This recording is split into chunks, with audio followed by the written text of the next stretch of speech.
Ji, according to the author there are some boys who fail because they do not try. Who are they? Can we help them? वो कौन है जो मेहनत नहीं करते और क्या हम उनकी मदद कर सकते हैं? तो ये क्वेश्चन आंसर्स, मैं क्वेश्चंस नहीं लिखूंगा, सिर्फ उनके आंसर लिखूंगा जी। हमारे पास जो पहला क्वेश्चन है वो मैंने आपको पढ़ के सुना दिया। उसका answer, the boys who do not try are those suffering from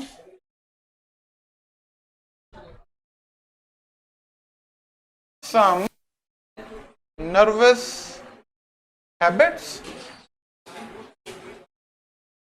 They cannot sit at a desk and work. Full stop. They waste their time in useless activities. Full stop. No, we cannot help them.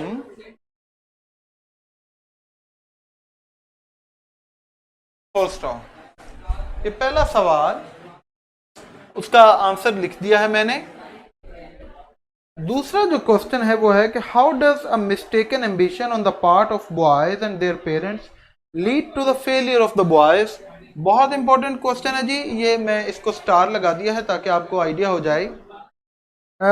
इसका हम answer लिखेंगे, the mistaken ambition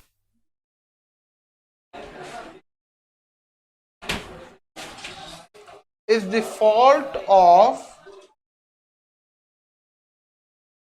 parents, full stop. They force their children to study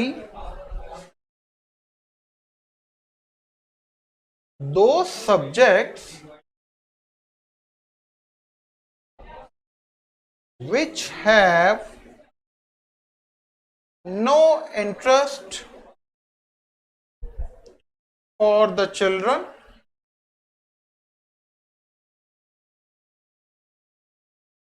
Full stop.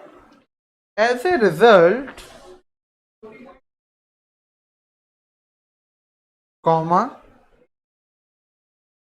they do not study hard and fail. दूसरा सवाल, how does a mistaken ambition of the parents lead to failure? The mistaken ambition is the fault of parents. They force their children to study those subjects which have no interest for the children. As a result, they do not study hard and fail. तो वो बच्चों को मजबूर कर देते हैं वो subjects पढ़ने के लिए जिनमें बच्चों की कोई दिलचस्पी नहीं होती, तो नतीजतन वो मेहनत नहीं करते और फेल हो जाते हैं। ठीक है जी, मैं अब इनको इरेज कर देता हूं और फिर आगे चलते हैं। आगे हमारे पास क्वेश्चन नंबर 3 है। वो कहता है कि जी, there are some boys who have done well at school but fail to make their mark at college. Who are they? Do you have such boys in colleges in your country? कुछ बच्चे हैं जो school में तो अपना बड़ा नाम पैदा करते हैं लेकिन कॉलेज में जो है वो आकर अपना नाम बनाने में नाकाम हो जाते हैं। तो क्या आपके मुल्क के अंदर भी कॉलेजेस के अंदर ऐसे कोई बच्चे हैं? तो इसका हम आंसर लिखेंगे, some bright boys some bright boys pass the school with little effort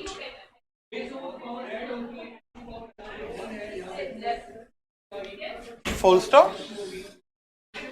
they believe that they can float through college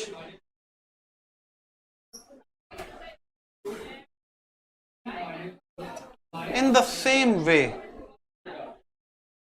In the same way. Full stop. They have never learned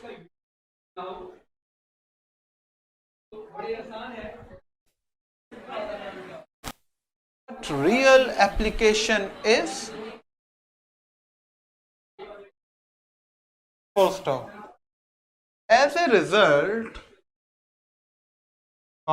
they fail. Full stop. Yes, such students are everywhere. जी हाँ, इस तरह के students जो हैं वो हर तरफ पाए जाते हैं. तीसरा सवाल कि कुछ बच्चे स्कूल में बहुत थोड़ी मेहनत करके पास हो जाते हैं लेकिन कॉलेज में नाकाम हो जाते हैं, ऐसा क्यों है? Some bright boys pass the school with little effort. बहुत थोड़ी ना होने के बराबर मेहनत करके पास हो जाते हैं.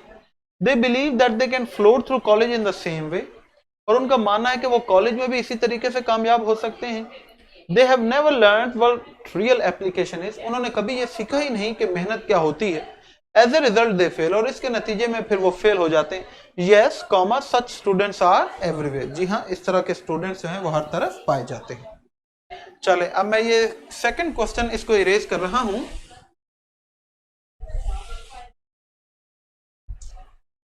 आगे आ जाता है हमारे पास question number 4.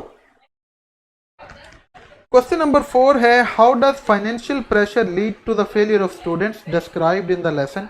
Do you have similar cases in your country. ये बहुत इंपॉर्टेंट, मैंने स्टार लगा दिया. चैप्टर के अंदर बताया कुछ बच्चे माशी मसाइल की वजह से नाकाम हो जाते हैं. क्या आपके इलाके में भी कुछ ऐसे बच्चे हैं? some poor parents ask their children to bear all the expenses, all the college expenses,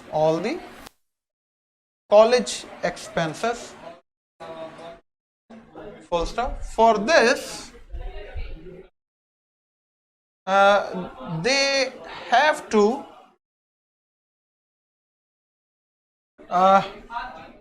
work and study, या इस तरह कर लें, for this they both have to both work and study at the same time, full stop. By this, they not only get poor living but poor education as well. Full stop. As a result,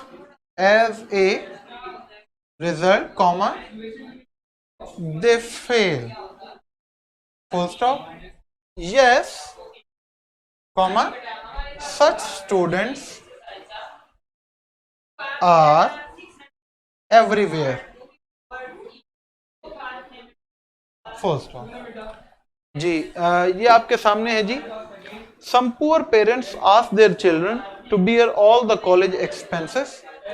कुछ गरीब माँ बाप जो हैं वो बच्चों को मजबूर करते हैं कि वो कॉलेज के अखराजात सारे खुद उठाए. For this they have to both work and study at the same time. तो हमें उनको जो है वो तालीम और काम साथ साथ करना पड़ता है. By this they not only get poor living but poor education as well. But के बाद यहाँ पर poor मेरा लिख लें, but poor education as well. तो इस तरीके से ना अच्छी तरह से रोटी कमा सकते हैं, ना वो अच्छी तरह से तालीम हासिल कर सकते हैं. As a result they fail, और नतीजतन वो फेल हो जाते हैं. यस जी हाँ, सच स्टूडेंट्स आर एवरीवेयर, इस तरह के स्टूडेंट्स जो हैं वो हर तरफ पाए जाते हैं। ठीक है जी।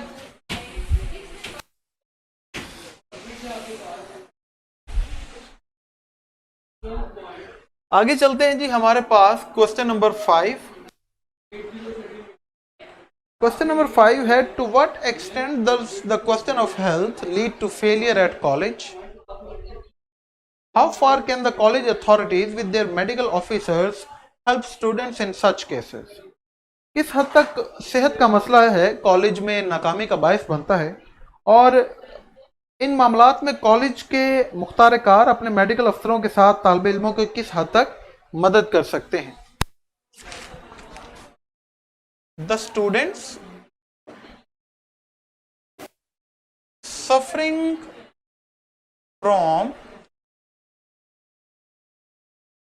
bad health cannot pay full attention to their studies. Full stop. As a result, comma, they fail.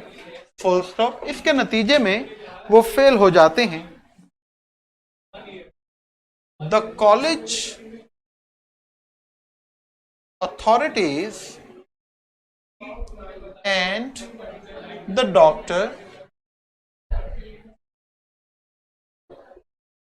must have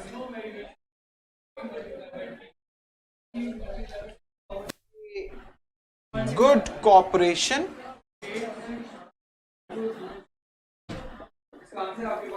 between them so that a large number of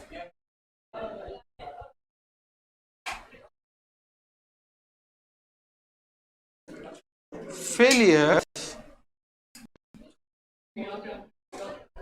can be avoided.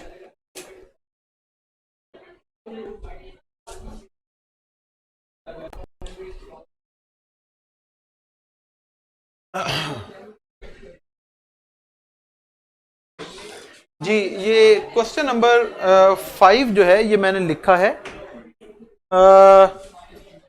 The student suffering from bad health can not pay full attention to their studies.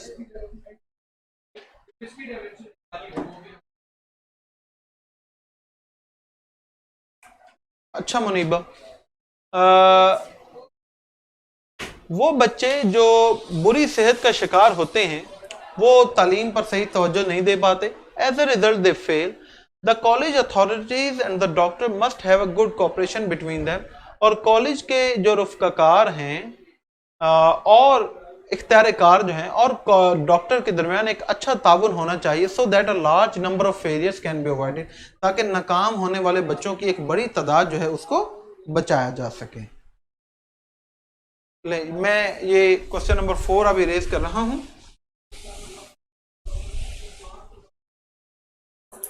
आगे हमारे पास आ जाता है question number 6.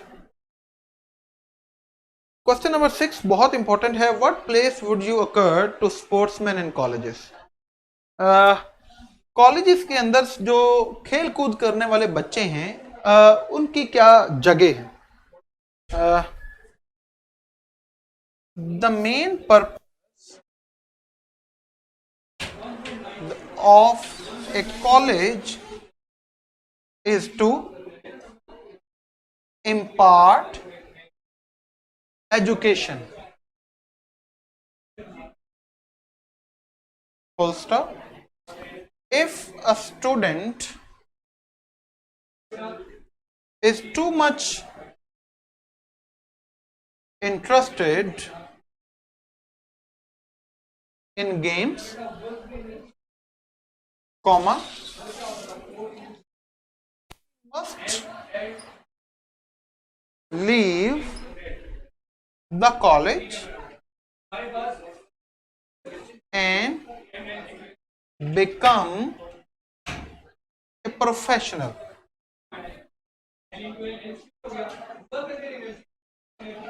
full stop. There is no place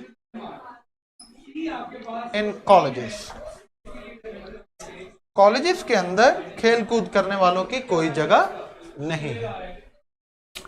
the main purpose of a college is to impart education. असल मकसद किसी भी college का है कि वो लोगों को तालीम मुहैया करे. If a student is too much interested in games, अगर कोई बच्चा खेल कूद में बहुत दिलचस्पी लेता है, he must leave the college and become a professional. उसे चाहिए कॉलेज छोड़ दे और वो पेशेवर खिलाड़ी बन जाए. There is no place for sportsman in colleges. Colleges के अंदर खेल कूद करने वालों की कोई जगह नहीं होती है. ठीक है जी. अब मैं ये क्वेश्चन 5 जो है इसको इरेज कर रहा हूं. इतनी देर में आपने नोट कर लिया होगा. ओके. आगे हमारे पास क्वेश्चन नंबर 7 अगेन बहुत इंपॉर्टेंट है इस चैप्टर में. क्वेश्चन नंबर 7 है, there are some students who join college for the fun of it, should they be allowed to stay. तो कुछ ऐसे बच्चे हैं जो सिर्फ खेल कूद करने के लिए कॉलेज आते हैं, क्या उनको इजाजत देनी चाहिए कॉलेज के अंदर रहने की? A college is meant for studies. Meant for studies. Full stop. If a student joins a college,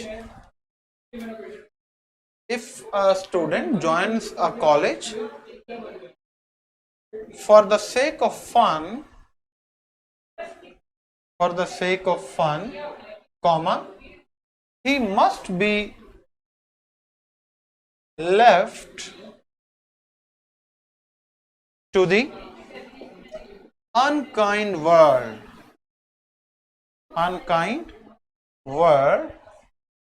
so that he may realize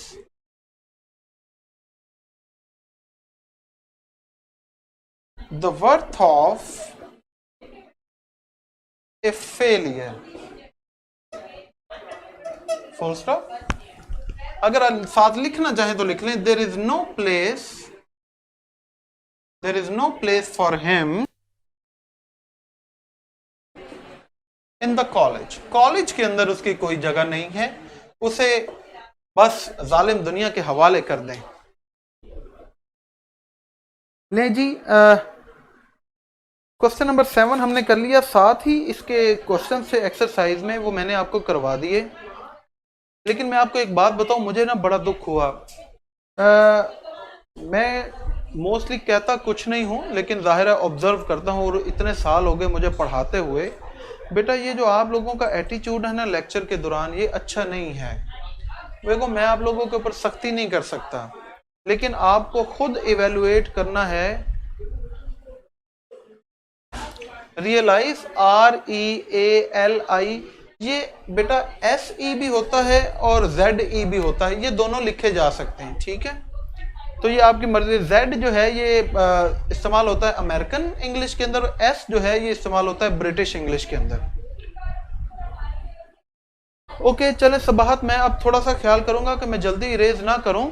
मैं थोड़ा टाइम लिया करूंगा ताकि जो बच्चे नोट करना चाहें वो नोट कर लें. वैसे मैं थोड़ा कोशिश करता हूं कि थोड़ा टाइम दूं, लेकिन मैं अब थोड़ा और इसके अंदर जो है वो डिले कर लिया करूंगा. लेकिन जब हम पढ़ रहे हों तो देखिए थोड़ा टाइम होता है, इसके ऊपर फोकस किया करें. 4 क्वेश्चंस रह गए. ओके सबाहत, सॉरी बेटा. चलें अब आप जो है एक दफ़ा इसकी रिकॉर्डिंग दे के पॉज करके लिख लीजिएगा, लेकिन इंशाल्लाह नेक्स्ट जब भी हम करेंगे तो मैं इस बात का ख्याल रखूँगा. तो आप भी थोड़ा, आप बाकी सब बच्चे, मैं आपको नहीं कह रहा सबाहत, बाकी सब बच्चों को जो बातें करते रहते हैं बिला वजह की, इधर बहस करते रहते हैं, पता नहीं क्या क्या इनके जहन में चल रहा होता है. और ये क्या है, देखो आप इतनी आप पे भी करते हो आपके माँ बाप कि चलो मेरा बेटा घर बैठ के पढ़ ले, उसे बाहर ना जाना पड़े, और आप घर बैठ के भी ऐसे कर रहे हैं कि आपको कोई परवाह ही नहीं है. तो अब आप सब बड़े हो गए हैं, प्लीज़ मेरा बेटा जो है, ओके सबाहत बेटा, मैं जो है वो इंशाल्लाह अब ये ज़रूर ख्याल रखा करूँगा. ठीक है, सो काइंडली देखो अब आप लोग बड़े हो गए हो, बहुत थोड़े टाइम में आपके ऊपर जिम्मेदारियां आ जाएंगी, फिर सब आपकी तरफ देखेंगे कि हाँ जी आप कितने रिस्पॉन्सिबल बच्चे हैं, शहरी हैं, ठीक है। तो ये आपकी मेहनत का टाइम है, पढ़ाई का टाइम है, इसको ऐसे वेस्ट मत करें प्लीज़। जितना पढ़ लेंगे उतना ही आपको फ़ायदा होगा। जी अगर आपका कोई और क्वेश्चन है, कोई कंफ्यूजन है तो मुझसे पूछ लें। आज जो है वो अब इंशाल्लाह इतना ही काफ़ी है। कल इस बाकी आगे कंटिन्यू करेंगे, कोई इडियम्स वगैरह भी कल ही करेंगे।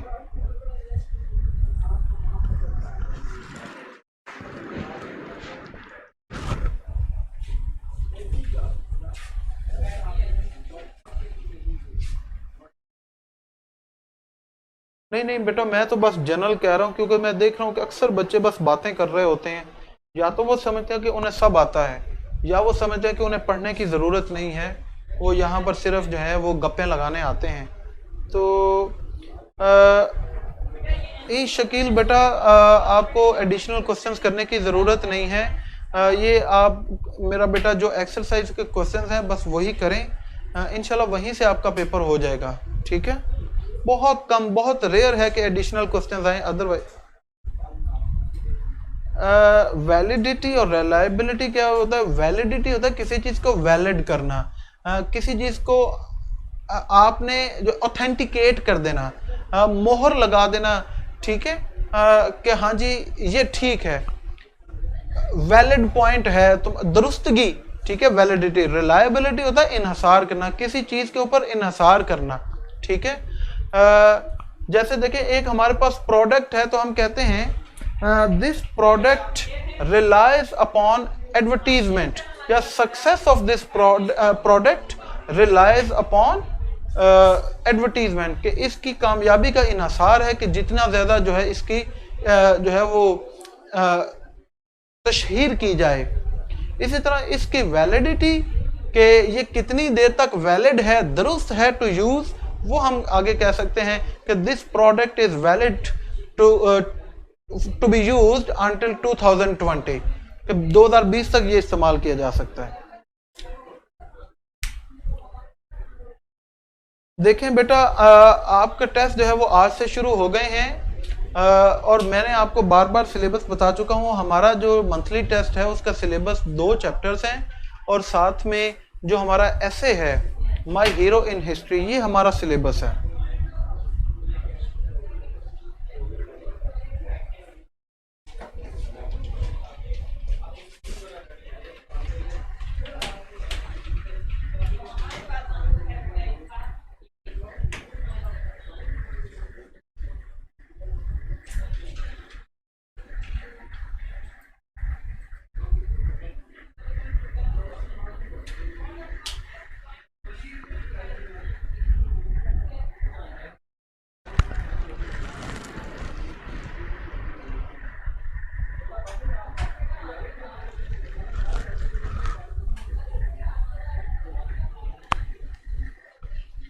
शकील एक दफा तो आपको सारे पढ़ने पड़ेंगे, एक दफा इनको पढ़ लो, ठीक है। तो जब हम रिवीजन कर रहे होंगे तो ये उस आधे से ज्यादा आपको खुद ही याद हो चुके होंगे, ठीक है।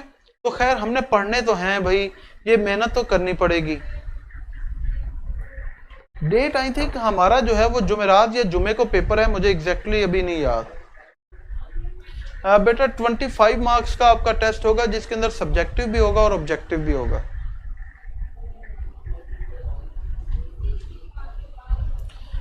चैप्टर 3 का ग्रैंड टेस्ट कब होगा? चैप्टर 3 का ग्रैंड टेस्ट अभी हम जो है वो 1-2 दिन बाद रखेंगे, ताकि चूंकि आपके ये भी टेस्ट चल रहे हैं तो इसको शायद हम स्किप कर दें, क्योंकि आप अपने मंथली टेस्ट की प्रिपरेशन करें, ये हम बाद में रख लेंगे, ठीक है।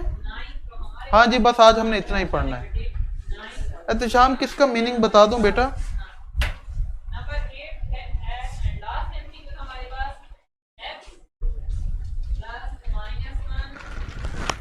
सर नॉन प्लस का मतलब बेटा मुझे नहीं पता नॉन प्लस का क्या मतलब होता है, मैंने ये कभी देखा नहीं, कि या पता नहीं आपने वर्ड क्या लिखा है ये।